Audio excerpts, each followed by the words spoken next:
বাগে জান্নাতের ফুল নিয়ে এসেছি প্রিয় নবীর হাদিসে পাক নিয়ে এসেছি। আলহামদুলিল্লাহি রাব্বিল আলামিন ওয়াসসালাতু ওয়াসসালামু আলা সাইয়্যিদিল মুরসালিন আম্মা বা'দ ফাআউযু বিল্লাহি মিনাশ শাইতানির রাজীম বিসমিল্লাহির রহমানির রহিম।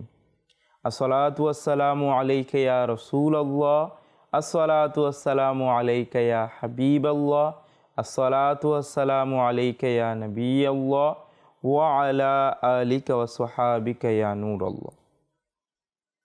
মাদিনী চ্যানেলের দর্শক শ্রোতা, পবিত্র মাহে রমজান উপলক্ষে মাদিনী চ্যানেল বাংলার বিশেষ আয়োজন হাদিসে নববীর সার সংক্ষেপ, এই অনুষ্ঠানে আপনাদের সবাইকে জানাই অনেক অনেক শুভেচ্ছা ও স্বাগতম। আলহামদুলিল্লাহি তাআলা আমরা এই অনুষ্ঠানে বিভিন্ন বিষয় ভিত্তিক হাদিস শরীফ এবং এর ব্যাখ্যা, এর সম্পর্কিত কোরআনের আয়াত সম্পর্কে আলোচনা করে থাকি। বিভিন্ন পর্বে বিভিন্ন মুবাল্লিগ আলোচনা করে থাকেন। তো আজও একটি বিষয়ভিত্তিক হাদিস শরীফ এবং এর ব্যাখ্যা এবং এর দ্বারা অর্জিত মদিনী ফুল সম্পর্কে আজকে আমরা জানব। সর্বপ্রথম আমরা একটি দুরূদ শরীফের ফজিলত শ্রবণ করব। ক্বালা রাসূলুল্লাহ সাল্লাল্লাহু তাআলা আলাইহি ওয়া আলিহি ওয়াসাল্লাম, মান সাল্লা আলাইয়া সালাতান কাতাবাল্লাহু লাহু কিরাতান ওয়াল কিরাতু মিসলু উহুদিন। নবী করিম রউফুর রহিম সাল্লাল্লাহু তাআলা আলাইহি ওয়া আলিহি ওয়াসাল্লাম ইরশাদ করছেন, যে ব্যক্তি আমার উপর একবার দুরূদ শরীফ পাঠ করবে, আল্লাহ তাআলা তার জন্য এক কিরাত সমপরিমাণ সওয়াব লিপিবদ্ধ করবেন এবং এক কিরাত হচ্ছে উহুদ পাহাড় সমপরিমাণ। মাদিনী চ্যানেলের দর্শক শ্রোতা, যাদেরই আরব শরীফে যাওয়ার সৌভাগ্য হয়েছে হজ উমরা করার, অবশ্যই তারা উহুদ পাহাড়ের জিয়ারত করেছেন। তো উহুদ পাহাড় সমপরিমাণ, উহুদ পাহাড় কত বড়, হ্যাঁ, অনেক লম্বা। এমন না যে আমরা যেমন ছবিতে দেখি যে একটা ছোট পাহাড় এভাবে দাঁড়িয়ে আছে, এরকম পাহাড় না, হ্যাঁ, অনেক দূরত্বেও এই পাহাড়ের, অনেক লম্বা পাহাড়। তো এই পাহাড় সমপরিমাণ সওয়াব দান করা হবে যে নবী করিম সাল্লাল্লাহু আলাইহি ওয়া সাল্লামের উপর দুরূদ শরীফ পাঠ করবে। খুব সহজ আমল এবং অনেক নেকিপূর্ণ আমল আমাদের করা উচিত। আল্লাহ তাআলা আমাদেরকে তৌফিক দান করুক। সাল্লু আলাল হাবিব সাল্লাল্লাহু তাআলা আলা মুহাম্মদ সাল্লাল্লাহু আলাইহি ওয়া আলিহি ওয়াসাল্লাম। মাদিনী চ্যানেলের দর্শক শ্রোতা, যেমনটা বলছিলাম যে আজও একটি বিষয় ভিত্তিক হাদিস শরীফ শুনব এবং এর ব্যাখ্যা শুনব। মাদিনী চ্যানেলের দর্শক শ্রোতা, সর্বপ্রথম জানার বিষয় যে অবশ্যই সুস্থতা এবং অসুস্থতা এগুলো কিন্তু জীবনের অংশ। হ্যাঁ, কখনো মানুষ সুস্থ থেকে আল্লাহ তাআলার ইবাদতে মগ্ন হয়ে নিজের দায়িত্ব যেগুলো রয়েছে পরিবারের প্রতি, সমাজের প্রতি, সেগুলো করে অনেক সওয়াবের ভাগীদার হয়। এরই সাথে কখনো কখনো মানুষ অসুস্থও হয়ে পড়ে। আর অসুস্থ হওয়ার মাধ্যমে দুটি বিষয় রয়েছে। একটি বিষয় হচ্ছে কেউ কেউ তো কৃতজ্ঞতা জ্ঞাপনের মাধ্যমে আরও সওয়াব অর্জন করে, আরও নেকি অর্জন করে এবং কৃতজ্ঞতা এবং ধৈর্যের মাধ্যমে সে আরও বেশি তার গুনাহ ক্ষমা করিয়ে নেয়, নতুবা তার মর্যাদা আল্লাহ তাআলার দরবারে আরও বেশি বেড়ে যায়। আবার অন্যদিকে কিছু দুর্ভাগা ব্যক্তি এমনও রয়েছে যারা অসুস্থতা হওয়ার কারণে দেখা যায় আল্লাহ তাআলার কৃতজ্ঞতা জ্ঞাপন করে না বা ধৈর্য ধারণ করে না, বরং এমন কিছু বাক্য বলে দেয় যা বলা কখনোই উচিত নয়, একদমই অনুচিত। তো অসুস্থ হয়েছি, অসুস্থ মানুষ স্বাভাবিক হয়, এটা জীবনের অংশ। তো এই অসুস্থতা থেকে আল্লাহ তাআলার ওয়ালি যারা ছিলেন, বুজুর্গানে দিন যারা ছিলেন, তারা সবসময় চিন্তা করতেন যে যে অবস্থাতে আমি থাকি না কেন, সেই অবস্থাতে নেকি বেশি কিভাবে অর্জন করা যায়। তো অসুস্থতাও কিন্তু নেকি অর্জনের একটি অনেক বড় পরিস্থিতি, একটি অনেক বড় সময়। তো এই সময় থেকে আমাদের ফায়দা নেওয়া দরকার, ধৈর্য ধারণ করা দরকার, বরং আল্লাহ তাআলার কৃতজ্ঞতা জ্ঞাপন করা দরকার এবং এর মাধ্যমে ফজিলত অর্জন করা দরকার। এই সম্পর্কে একটি হাদিস শরীফ রয়েছে। নবী করিম রফুর রাহিম সাল্লাল্লাহু তাআলা আলাইহি ওয়া আলিহি সাল্লাম ইরশাদ করেছেন, এটা বুখারী শরীফের হাদিস শরীফ, যে একজন মুসলমানের যেই দুঃখ পৌঁছে, যেই কষ্ট পৌঁছে, যেই ব্যথা পৌঁছে, একটি কাঁটাও পায়ে বিঁধে যাক না কেন, সেটার কারণে সেই মুসলমান ব্যক্তির গুনাহ আল্লাহ তাআলা ক্ষমা করে দেন। দিন চ্যানেল দর্শক শ্রোতা, কতই উত্তম ফজিলত। আমাদের দ্বারা অনেক গুনাহ হয়ে যায়, জেনে বুঝে, ইচ্ছায় অনিচ্ছায়, শয়তানের কুমন্ত্রণা, অনেক গুনাহ হয়ে যায়।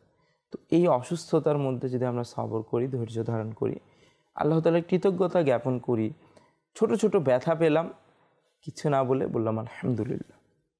কেন, কী জন্য আল্লাহ তাআলার শুকরিয়া জ্ঞাপন করব? কারণ এটা দ্বারা যদি আমার গুনাহ লেখা থাকে আমার আমলনামায়, তো গুনাহ ক্ষমা হয়ে যাবে, নতুবা আমার মর্যাদা আরও বৃদ্ধি পাবে, নেকি আরও বৃদ্ধি পাবে।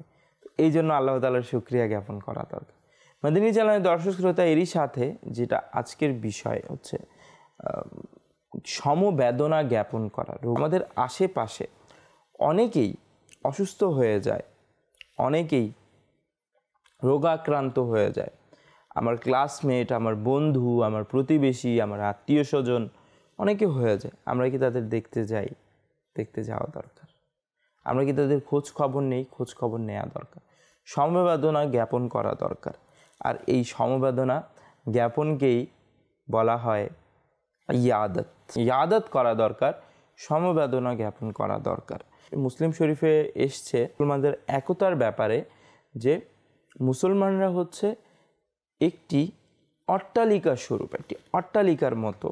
যেভাবে একটি অট্টালিকা দাঁড়িয়ে থাকে একসাথে, তার অনেকগুলো পিলার থাকে, পরিপূর্ণ একটা স্ট্রাকচার থাকে খুব সুন্দর, যার কারণে সেটা মজবুত থাকে, দাঁড়িয়ে থাকে।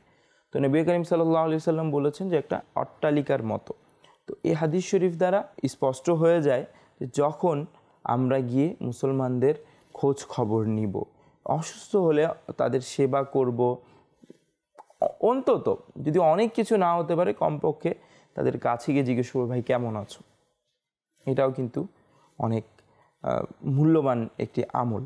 এই ব্যাপারে হাদিস শরীফে এসেছে, মুসলিম শরীফের হাদিস শরীফ, মুসলমান ব্যক্তি যখন নিজের ভাইয়ের ইয়াদত করার পর, সমবেদনা জ্ঞাপন করার পর, দেখার পর্যন্ত, যতক্ষণ পর্যন্ত সে দেখে ততক্ষণ পর্যন্ত সে জান্নাতের ফল অর্জন করতে থাকে, বেছে নিতে থাকে। তো মাদিনী চ্যানেলের দর্শক শ্রোতা, কত সুন্দর উত্তম ফজিলত যে যদি আমরা একজন মুসলমান ভাইকে দেখতে যাই, সমবেদনা জ্ঞাপন করতে যাই, যতক্ষণ পর্যন্ত সেখানে থাকবো জান্নাতের ফল লাভ করতে থাকবো। আরেকটি হাদিস শরীফে রয়েছে, নবী করিম রফুর রহিম সাল্লাল্লাহু আলাইহি সাল্লাম ইরশাদ করেছেন, যে মুসলমান নিজের মুসলমান ভাইয়ের ইয়াদাতের জন্য, অর্থাৎ অসুস্থতায় দেখার জন্য, সমবেদনা জ্ঞাপনের জন্য সকালে বের হয়, তাহলে সন্ধ্যা পর্যন্ত, আর সন্ধ্যায় গেলে সকাল পর্যন্ত 70,000 ফেরেশতা তার জন্য ক্ষমা প্রার্থনা করতে থাকে, ইস্তেগফার করতে থাকে, আর তার জন্য জান্নাতে একটি বাগান রয়েছে। মাদিনী চ্যানেলের দর্শক শ্রোতা, সুতরাং আমাদের উচিত আমরা যেন এই ফজিলতের উপর লক্ষ্য রেখে, যে এক তো যখন আমি যাব সেটা সন্ধ্যা হলে সকাল পর্যন্ত, আর যদি সকাল হয় তাহলে সন্ধ্যা পর্যন্ত আমার জন্য 70,000 ফেরেশতা মাগফিরাতের দোয়া করবে। এরই সাথে আরেকটি পুরস্কার কি, জান্নাতের মধ্যে একটি বাগান রয়েছে। তো এটা কীভাবে লাভ হবে? যখন আমি আমার ভাইয়ের, আমি আমার প্রতিবেশীর অবস্থার খবর নেব, তার ব্যাপারে জানবো, তার অসুস্থতায় গিয়ে তাকে সমবেদনা জ্ঞাপন করবো, সম্ভব হলে কিছু নিয়ে যাই। মাদিনী চ্যানেলের দর্শক শ্রোতা, ইয়াদত করার, সমবেদনা জ্ঞাপন করার, কাউকে রোগাক্রান্ত অবস্থায় গিয়ে সমবেদনা জ্ঞাপন, তার সেবা করার অনেক ফজিলত রয়েছে। এরই সাথে কিছু আদবও রয়েছে, যে যখন আমরা কোনো রোগীকে দেখতে যাব তখন খেয়াল রাখতে হবে যেন এমনভাবে এত লোক সংখ্যক হয়ে না যায় যার কারণে তার অনেক কষ্ট হয়।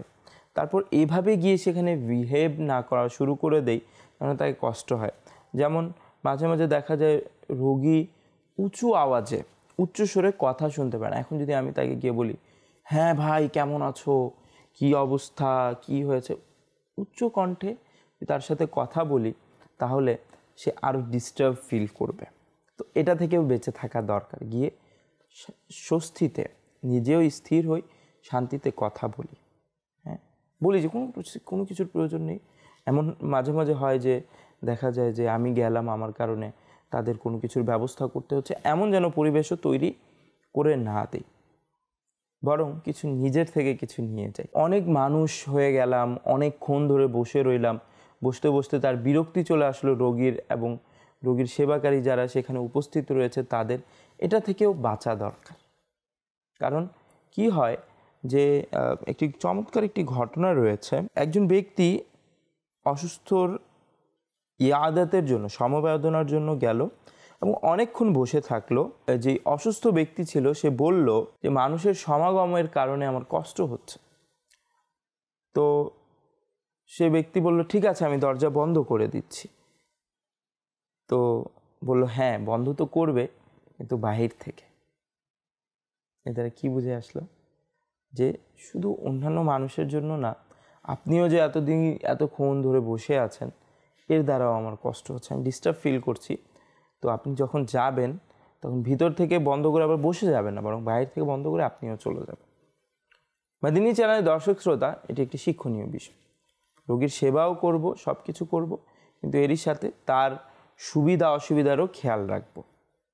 তারপর যখনই রোগীর কাছে যাওয়া হয়, কিছু হাদিস শরীফ পড়ে গেলেন বা কিছু একটা হাদিস শরীফ তাকে শুনিয়ে দিলেন ধৈর্যের ব্যাপারে, সবরের ব্যাপারে।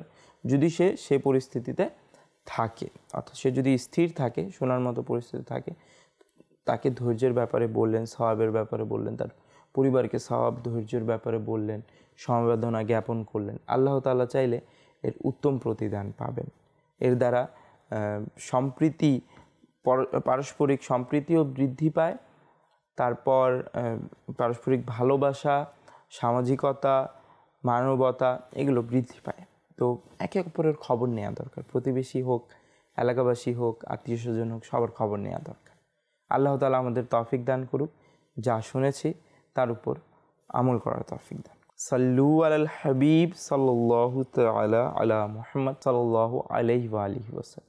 বাগে জান্নাতের ফুল নিয়ে এসেছি, প্রিয় নবীর হাদিসে পাক নিয়ে এসেছি।